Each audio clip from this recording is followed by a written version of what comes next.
জগতের মধ্যে পাঠিয়েছিলেন, যার নাম ছিল হযরত বড় পীর আব্দুল কাদের জিলানী গিলানী রহমাতুল্লাহ আলাইহি। তার আব্বা জানের নাম ছিল হযরত মুসা সলে জঙ্গি রহমাতুল্লাহ আলাইহি।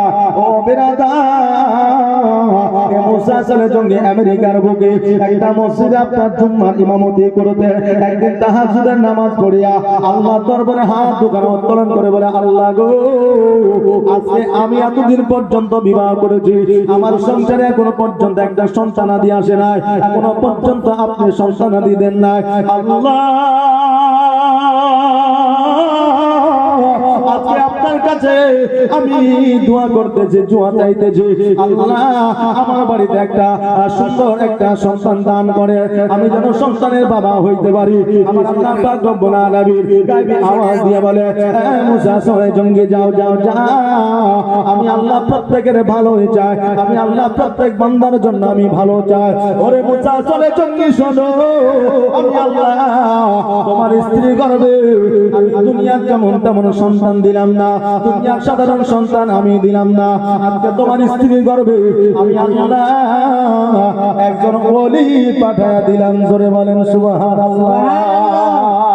আজকে আমাদের সন্তানদের যখন মাদ্রাসায় দিই আমরা কত চিন্তা ভাবনা করি, হায় রে আজকে মাদ্রাসায় যাবে, পরের বাড়িতে খাওয়া দাওয়া করবে, আপনার নিজ মাদ্রাসাতে খাওয়া দাওয়া করবে, কখনো সঠিক খাবার পাবে, কখনো সঠিক খাবার পাবে না। আমার বাড়িতে তো কোনো খাবারের অভাব নাই, অতএব সন্তানকে মাদ্রাসায় দিব না, আমার বাড়িতে রাখবো, যখন সন্তান যেটা চাইবে তখন সেটাই আমি দিব। এরকম চিন্তা ভাবনা আমরা করি। কিন্তু বাবাজি ভাইরা, যিনি আল্লাহর ওলি মায়ের গর্ভ থেকে এসেছিলেন জগতের মধ্যে, যার নাম ছিল হযরত বড় পীর আব্দুল কাদের জিলানী গিলানী রহমাতুল্লাহ আলাইহি। ওনার যখন 6 বছর বয়স, ওনার আব্বা জান জগৎ ছেড়ে পরজগৎ গমন করেছিলেন। ওনার মা উম্মুল খায়র মা ফাতেমা উনি চিন্তা করলেন, আল্লাহ গো, আমার সন্তান বড় পীর আব্দুল কাদের জিলানী গিলানী রহমাতুল্লাহ আলাইহিকে মাদ্রাসার মধ্যে ভর্তি করে দিব, মাদ্রাসার মধ্যে অ্যাডমিশন করে দিব, ওই মাদ্রাসায় পড়বে, আর আমার সন্তান একজন আলেমে দ্বীন হবে, আমার সন্তান একটা কারি হবে, আমার সন্তান একটা হাফিজ হবে। ও আল্লাহ,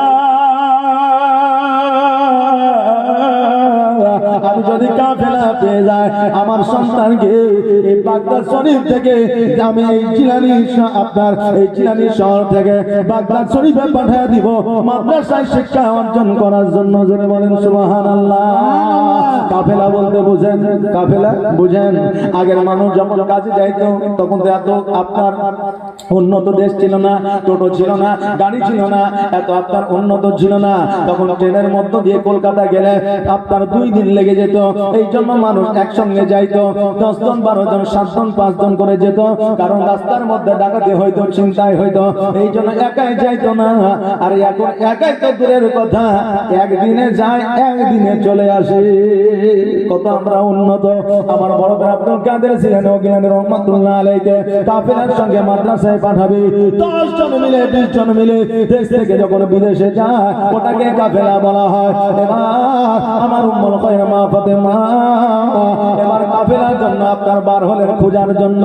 এবার শুনতে পাইলেন বাগদাদ শরীফে আপনার যাবে 10 জন কাফেলা, তাদের সঙ্গে আপনার যোগাযোগ করলেন, যোগাযোগ করার পরে বললেন, ও কাফেলার দলের লোকেরা, আমার সন্তানকে বাগদাদে পাঠাতে চায়, মাদ্রাসায় পড়বে, আলিফ বা তা সা পড়বে, কোরআন পড়বে, হাদিস পড়বে, আমার সন্তানকে পাঠাইতে চায়, তোমরা কি নিয়ে যেতে চাও বলো বলো।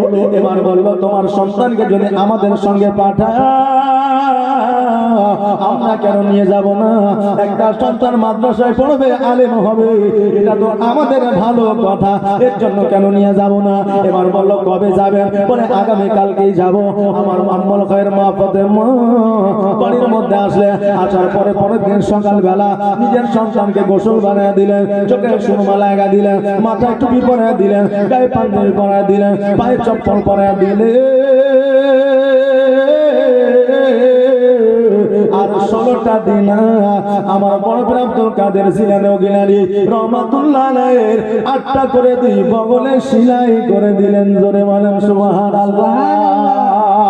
এবার আমার বড় আব্দুল কাদের জিলানী ও গিলানী রহমাতুল্লাহ আলাইহি এবার কিন্তু কাফেলার সঙ্গে চলতে আরম্ভ করে দিলেন। কিছুদূর যাওয়ার পরে বড় বড় জঙ্গলা, বড় বড় আপনার গাছপালা, ওই গাছপালার মধ্য দিয়ে যেন রাস্তা, ওই রাস্তা হয়ে কাফেলার সঙ্গে চলে যায়। হঠাৎ করে ডাকাতদের যেন আক্রমণ হয়ে যায়। এবার সকল কাফেলা যেন এদিক ওদিক ছুটে পালায়, কারণ প্রত্যেকের কাছে টাকা আছে, পয়সা আছে। তার কারণ হলো তারা বিদেশে যাচ্ছে বাণিজ্য করতে, ব্যবসা করতে, প্রত্যেকের কাছে টাকা আছে, এই জন্য সবাই পালায় যায়। কিন্তু আমার বড় আব্দুল কাদের জিলানী ও গিলানী রহমাতুল্লাহ আলাইহি এক জায়গায় দণ্ডায়মান হয়ে আছে, সে যেন কভু না পালায়। ডাকাতের লোকেরা আসে আমার বড় আব্দুল কাদের জিলানী ও গিলানী রহমাতুল্লাহ আলাইহি বলে, ও বাচ্চা শোনো রে, সবাই পালায় গেল, তুমি কেন পালায় গেলে না? আব্দুল কাদের জিলানী ও গিলানী রহমাতুল্লাহ আলাইহি বলে, ও ডাকাতের লোক শোনো রে, আমি আব্দুল কাদের জিলানী ও গিলানী রহমাতুল্লাহ আলাইহি আমি আল্লাহ আল্লাহ রাসূল ছাড়া দুনিয়ার আর কোনো মানুষকে ভয় পাই না। জোরে বলেন সুবহানাল্লাহ। আব্দুল কাদের জিলানী ও গিলানী রহমাতুল্লাহ আলাইহি বলে, শোনো গো, আমি দুনিয়ার মানুষকে ভয় পাই না, কারণ তারা হয়তো আমাকে মেনে নিতে পারবে, তার চাইতে বড় কিছু করতে পারবে না, এটা মানুষের দ্বারা সম্ভব নয়। আল্লাহ যদি হায়াত দেয় জগতের কোনো মানুষ মারতে পারবে না, আর আল্লাহ যদি হায়াত না দেয় জগতের কোনো মানুষ রাখতে পারবে না। এই জন্য আমার আল্লাহ তাআলা বলেছেন, খুলিকাল ইনসানু যায়িফা, বান্দা বান্দি রে, তোমাদের দুনিয়ার মধ্যে আমি আল্লাহ অতি দুর্বল করে পাঠিয়েছি, একটা সময়সীমা লিপিবদ্ধ করে দিয়ে পাঠিয়েছি। যখন তোমাদের সময়সীমা সব সমাপ্ত হয়ে যাবে, আমি আল্লাহ আমি তোমাদের মৃত্যু ঘটাবো। জোরে বলেন সুবহানাল্লাহ। আমার বড় পীর আব্দুল কাদের জিলানী ও গিলানী রহমাতুল্লাহ আলাইহি বলে, শোনো গো, আমার আল্লাহ যদি হায়াত দেয় কেউ মারতে পারবে না, আর আমার আল্লাহ যদি মৃত্যু ঘটায় কেউ হায়াত দিতে পারবে না। এই জন্য আমি বড় পীর আব্দুল কাদের জিলানী ও গিলানী রহমাতুল্লাহ আলাইহি ভয় পাই না। এবার বলল, তোমার কাছে কি টাকা আছে, পয়সা আছে? বলে হ্যাঁ আছে। বলে কত আছে? বলে 16টা দিনার আছে। এখন আপনার তাফসীরুল কোরআনেরা আপনার হিসাব করে দেখেছে তখনকার আমলে 16টা দিনার মানে এখন বর্তমানে তার মূল্য হলো 4 লক্ষ টাকা। জোরে বলেন সুবহানাল্লাহ। আমার বড় আব্দুল কাদের জিলানী ও গিলানী রহমাতুল্লাহ আলাইহি বললেন, আমার কাছে আছে 8টা করে 16টা দিনার। এবার ডাকাতের লোকেরা যেন আপনার খোঁজাখুঁজি করতে আরম্ভ করে দিল। তো পকেটে হাত দেয়, পকেটে পাওয়া যায় না, পায়জামায় হাত দেয় যেন পায়জামায় পাওয়া যায় না, কোমরে হাত দেয় যেন কোমরে পাওয়া যায় না। এবার বলল, বাচ্চা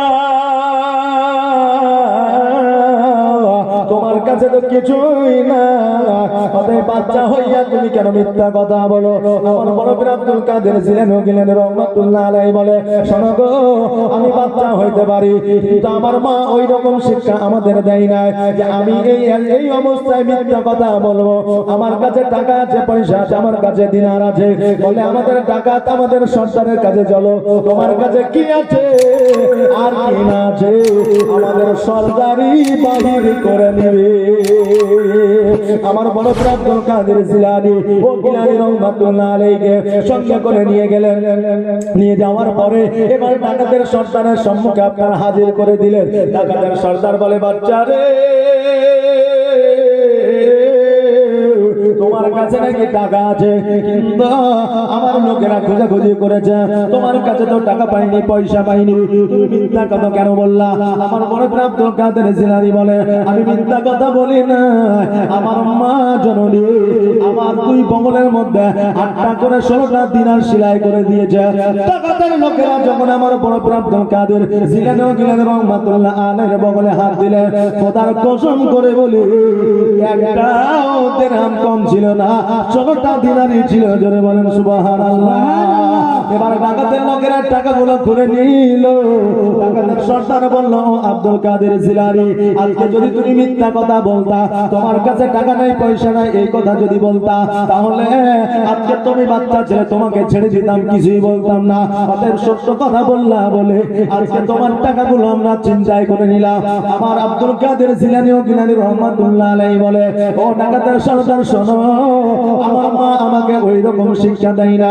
আমার মা বলে দিয়েছে আব্দুল কাদের জিলানী, শুনে নাও, শুনে না, প্রয়োজনে তোমার যদি গর্দান চলে যায়, প্রয়োজনে তোমার যদি মওত হয়ে যায়, জীবনে মিথ্যা বলিবে না।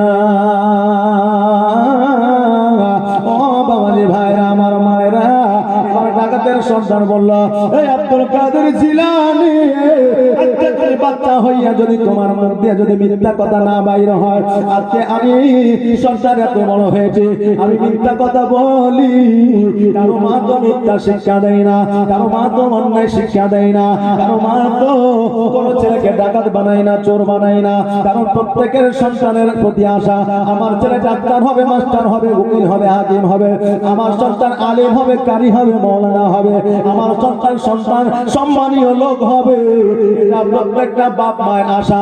কিন্তু ছেলেদের কর্মের দোষে আজকে ছেলেরা মুচি হয়ে যায়, ড্রাইভার হয়ে যায়, ছেলেরা আজকে কর্মের দোষে তারা আপনার পিডব্লিউডি হয়ে যায়, নাকি বলেন, এটা কর্মের দোষে, কারণ তারা ঠিকঠাক লেখাপড়া করেনি, স্কুলে যায়নি, এই জন্য রাজমিস্ত্রি হয়েছে, কেউ ঠিকাদার হয়েছে, কেউ আপনার লেবার হয়েছে, কেউ আপনার ড্রাইভার হয়েছে, কেউ আপনার মুচি হয়েছে, নাকি কথা ঠিক না ভুল? কিন্তু যদি সত্যকারে ভালোভাবে লেখাপড়া করতো, যদি তার মধ্যে আপনার শিক্ষা থাকতো, কোনদিন অন্যায় পথে যাইত না। ডাকাতের সরকার বলল, আব্দুল কাদের জিলানী, আমার মা তো আমাকে খারাপ শিক্ষা দেয় না, আমি চলে এসেছি খারাপ পথে, আব্দুল কাদের জিলানী, আজকে তোমার আচার আচরণ ব্যবহার দেখে আমি ডাকাত খুশি হয়ে গেলাম, আমি কথা দিলাম, আজকে থেকে আমিও ডাকাত মিথ্যা বলবো না। আমার আব্দুল কাদের জিলানী রহমাতুল্লাহ আলাইহি ডাক দিয়ে বলে, ও ডাকাতের সর্দার শোনো, যদি বলো আমি মিথ্যা বলবো না, তোমার দ্বারা এই কথাটা পালন করা সম্ভব হবে না। আজকে বলবে মিথ্যা বলবো না, কালকে বলবে আবার মিথ্যা। অতএব তোমার মিথ্যা বলা থেকে ছুটকারা পেতে বড় একটা মাত্র রাস্তা আছে, যে রাস্তাটা হলো ইহদিনাস সিরাতাল মুস্তাকিমের পথ, আর আমার নবীর কলেমা জোরে বলেন সুবহানাল্লাহ। আমরা মুসল্লি আছি না, যে রাত্রে বেলায় যখন বিছানায় ঘুমোচ্ছি, তখন আমরা মনে মনে নিয়ত করছি, আহারে খুব পাপ করলাম, অন্যায় করলাম, কালকে থেকে আর করবো না, নিয়ত করছি। আবার দেখা গেল যে স্ত্রীকে বকেছি, স্ত্রীকে অন্যায় ভাবে মেরেছি, মা বাবার সঙ্গে ঝামেলা করেছি, আজকে প্রতিবেশীর সঙ্গে ঝগড়া করেছি, রাত্রেবেলায় চিন্তা করছি, হায় হায় এটা তো আমি অন্যায় করেছি, কালকে থেকে আর করবো না। কিন্তু শয়তানি ওয়াসওয়াসায় পড়ে গিয়ে সকাল হলে আমরা ভুলে যাই, কথা ঠিক না ভুল? সকাল হলে ভুলে যাই। এই জন্য আমার বড় আব্দুল কাদের জিলানী রহমাতুল্লাহ আলাইহি ডাক দিয়ে বলে, ও ডাকাতের সর্দার শোনো, তুমি অতক্ষণ পর্যন্ত তোমার জীবন পরিবর্তন করতে পারবে না, যতক্ষণ পর্যন্ত ইহদিনাস সিরাতাল মুস্তাকিমের পথের পথিক না হয়ে যাবা, আমার নবীর কলেমা যতক্ষণ পর্যন্ত তুমি না পড়িবা, ততক্ষণ পর্যন্ত তোমার জীবন পরিবর্তন হবে না। ডাকাতের সর্দার ডাক দিয়ে বলে, আব্দুল কাদের জিলানী, আর দেরি নয়, জলদি করে তোমার নবীর কলেমা গানি আমাকে পড়ায়া নাও। যেমন এই কথা বলেছে আমার আব্দুল কাদের জিলানী রহমাতুল্লাহ আলাইহি, সঙ্গে সঙ্গে নবীর কলেমা পড়াতে আরম্ভ করেছে, লা ইলাহা ইল্লাল্লাহ। সবাই বলে লা ইলাহা ইল্লাল্লাহ, বলো লা ইলাহা, নাকি হবে আওয়াজ বলেন লা ইলাহা ইল্লাল্লাহ, বলো লা ইলাহা ইল্লাল্লাহ। তোমার মতো এত ভালো, তোমার মতো এত ভালো কেউ তো আমার পাশে না, তাই তো নবী আমি আর তোমার দিওয়ানা, তাই তো রাসূল আমি আর তোমার দিওয়ানা। বলো লা ইলাহা ইল্লাল্লাহ, বলো লা ইলাহা ইল্লাল্লাহ। ও কি শুনেছি কিতাবের লেখা, নবী ছাড়া আমার জীবন ফাঁকা গো, নবীজিকে ভালো না বাসিলে, নবীজিকে ভালো না বাসিলে আল্লাহ পাওয়া যাবে না, তাই তো নবী আমি তোমার দিওয়ানা। তো